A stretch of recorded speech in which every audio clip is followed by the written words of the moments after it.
થરાદ તાલુકાના સાબા ગામમાં રવિવારે બે બાળકો ઝેરી દવા ખાઈ લેતા બંને માસૂમ મોતને ભેટ્યા। થરાદ તાલુકાના સાબા ગામે એક એવી ઘટના બની જેણે માનવતાને હચમચાવી દીધી છે।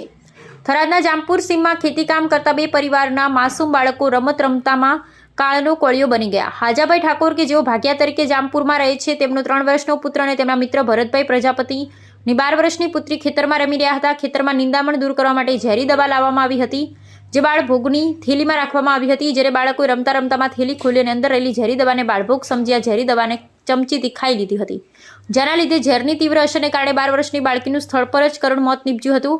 જ્યારે ગભરાયેલા પરિવારે 3 વર્ષના બાળકને તાત્કાલિક સારવાર માટે થરાદની હોસ્પિટલ લઈ જવાયો, પરંતુ હોસ્પિટલના દરવાજે પહોંચતા પહેલા જ માસૂમ બાળકે પણ દમ તોડી લીધો। જ્યારે આ ઘટનાએ ખેતરોમાં કે ઘરોમાં ઝેરી પદાર્થો રાખવાની લતવાળા ખેડૂતો સામે એક લાલ બત્તી સમાન છે। માતા પિતાની એક નાની અમથી ભૂલ અને લાપરવાહીને કારણે બે માસૂમ બાળકોની જિંદગીઓ હોમાઈ ગઈ।